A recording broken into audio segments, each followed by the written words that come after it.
Voilà, nous sommes aujourd'hui réunis pour parler de l'ultramarin 2018 avec Bernard Landrin, logique, c'est l'ultramarin, et Bruno Bedard qui est venu nous donner un petit coup de main comme ça pour faire une bonne présentation. Une belle manifestation. Une belle manifestation. Bonjour et merci à vous deux. Bonjour, mais merci toute seule. Ah, moi toute seule, bon oui, c'est pas gênant. Alors, on parle un peu de cet ultramarin, une présentation. Alors, je pense que du reste, vous deux, vous êtes très au courant pour faire passer le mot à tous les gens qui peuvent le regarder. Oui, on peut le dire, puisque Bruno a été à la base aussi informé à ce l'événement, donc il connaît l'ultramarin depuis longtemps. Absolument. Alors c'est une belle course. Comment l'idée est venue déjà de créer ce... Tout à fait, l'idée c'est par un échec à La Réunion, en voulant aller faire La Réunion trois fois de suite j'ai échoué, donc c'était pas un bon exemple.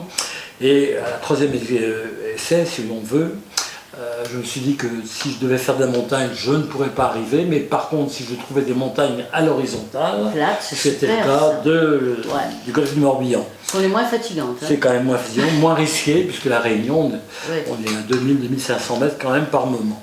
Donc en 2004, j'ai abandonné pour la troisième fois. J'ai fait le tour du golfe du Morbihan en mai 2004, et on a eu l'idée de créer le raid du golfe du Morbihan en 2005. Combien de personnes dans l'idée au départ? Alors l'idée du départ, c'était si on avait entre 80 et 120 personnes, c'était déjà très très bien. Sauf qu'on a été obligé de bloquer à 500 personnes parce que la préfecture ne voulait pas un de plus. Alors, de 500, on est passé à 700, 1000, 1200, 2000. L'année dernière, il y avait 6300 concurrents et cette année, on doit clôturer à 7000 concurrents. C'est pas un peu beaucoup? Jamais beaucoup. Parce que bon, arrive un moment donné où la masse sur les sentiers du golfe du Morbihan... Non, pas du tout, parce qu'il ne faut pas oublier, quand le grand raid du golfe du Morbihan, le premier met 17 h et le dernier 42 h, ça veut dire qu'en partant de Vannes, le premier a fait le tour du golfe et le dernier sera encore au Croissy. Donc si les coureurs n'avaient pas de dossard, vous ne sauriez pas que c'est une course. Comment tu peux expliquer un tel succès de cette course et des raids en général? Alors c'est effectivement depuis une quinzaine d'années, c'est la mode, c'est une mode, plus qu'une mode, une envie pour les concurrents de faire autre chose que des courses sur route. Puis le golf, alors pour nous, c'est le golfe du Morbihan qui a quand même attiré le monde. Quand on parle de l'ultramarin, le golfe du Morbihan, c'est lié. Mais tu t'attendais pas à un tel succès? Ah non, pas du tout, pas du tout. Je dis, voilà, mon idée, 80 à 120 personnes, j'étais un peu dépassé quand on m'a annoncé 500 concurrents. Alors, il y avait combien de courses au départ? Alors au départ, on avait une course au départ, c'était le Grand Raid, mais avant on en a fait deux tout de suite, le Grand Raid et le Raid, et petit à petit, pour préparer les gens, on a fait un trail de 36 km, un de 56 km et une marche nordique qui a un succès important. Pour beaucoup de gens, oui. La marche nordique, je sais que tu étais fervent partant pour cette marche nordique, tu as imposé ce système, cette course. Tu t'es battu d'ailleurs pour ça se passe. Tout à fait, puisqu'on s'aperçoit que la marche nordique c'est comme un sport à part entière, même si la fédération au début ne voulait m'entendre parler de la compétition, il a fallu que devant le fait accompli, quand ils ont su qu'on avait 700 concurrents, ils se sont dit il va falloir faire des marches nordiques chronométrées. Et on est parti à 9 ans. Depuis 9 ans, on organise... Combien de kilomètres? 29 km, ce qui est un peu long effectivement pour la marche nordique. C'est très, très fatigant pour les muscles, la marche nordique. D'être tendu en permanence. Oui. Et là, par contre, quand on peut dire que c'est un vrai succès, puisqu'on est passé de, je vous dis, 260, 480, 700, 1000 concurrents, et là, on est à 1200 concurrents. Pour la marche nordique? Qu'on a déjà bloqué depuis 3 semaines. C'est un véritable succès. Donc c'est un succès dans tous les domaines, que ce soit le trail, que ce soit la marche, que ce soit les courses, les longues distances. Le trail de 36 km, il y a 1500 concurrents. De mémoire. Et la sélection se fait comment des concurrents maintenant? Ils peuvent venir... Ah oui, on n'a pas de sélection dans certaines courses. C'est pas dangereux ici chez nous, on ne peut pas dire de risque, donc on ne sélectionne pas. Et tu t'es inspiré quand même de l'ultra du Mont Blanc quelque part, c'est un peu la référence. Non, oui, maintenant c'est les références, mais c'est Même pas, je ne me suis pas référé à telle et telle course, parce on nous a pris pour des fous quand même d'organiser pendant 48 heures, de faire courir les gens avec les bénévoles, les accompagnants. Là actuellement, ça va être 20 000 personnes pendant les 3 jours qui vont tourner sur le golfe du Morbihan. C'est un très beau début de saison, ça se tient toujours fin juin. C'est très chaud en général. Voilà. Non mais je pense qu'en questionnant les gens qui viennent, ou les groupes, je crois c'était une des raisons que j'avais choisi cette date, fin de l'année, si on veut, début des vacances scolaires, il y a beaucoup de gens qui nous le disent, eh bien on profite de venir en vacances. C'est ça. Et vous avez des groupes qui viennent, surtout dans la marche, des clubs, c'est la fin de la saison, ils viennent faire l'ultramarin et après ils s'éclatent. Ils profitent de la plage. Et en même temps, tu fais une très belle promotion pour la région et pour la course, puisque tu participes à beaucoup de salons. Alors effectivement, on rentre dans un salon qui est le Marathon de Paris, pendant 3 jours la promotion, on en fait quand même 22 par an de salons. 22 salons. On essaye d'être un peu partout, on est au Marathon de Vannes, bien sûr, au Révannes, on va au Templier, on va à Chamonix, on va à Saint-Élion, enfin les gros salons. Ça amène la question, combien de gens du cru et combien venant de l'extérieur à la limite pour participer à l'ultramarin? Très bonne question, qu'on dit. Au début, c'était 55% de Bretons et 45% hors Bretagne. Et là, on a inversé, c'est 44% de Bretons et 56% hors Bretagne. Et l'âge moyen? 44 ans.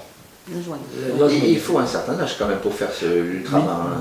Oui, pas en dessous de 20 ans. Il faut 20 ans pour la distance. Les moins de 20 ans n'ont pas le droit de... Ils ont le droit, eux, à 25 km maximum. Ils n'ont pas le droit de faire. Ah non, pas du tout. Ah non, ah d'accord. Mais même, on voit bien avec War, comme ce sont des garçons ou des femmes qui ont déjà une certaine maturité, 40 ans. Oui, tu vois, de l'âge moyen, 44. Oui, 44 ans, le temps, je pense, c'est une question aussi d'entraînement. D'entraînement, puis morphologie aussi. Morphologie aussi, sûrement, oui. Puis les gens, les jeunes continuent à faire des semis ou des marathons, tant mieux. Et après, arriver à un âge, on peut faire autre chose. Ils passent la vitesse supérieure. Et le pourcentage, justement, homme-femme?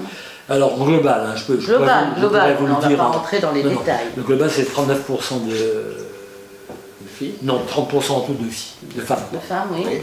C'est la moyenne. Voilà. Même âge moyen. Oui, pratiquement. Oui, j'ai pas les chiffres exacts. Non, disons, il n'y a pas de grands écarts, quoi. Alors, pour vous donner un ordre d'idée, il y a plus de femmes, je crois que c'est 60% de femmes sur la marche nordique. Logique. Ah oui. D'accord. Pour le moment, mais parce que les hommes trouvaient que c'était un sport effectivement pas assez viril.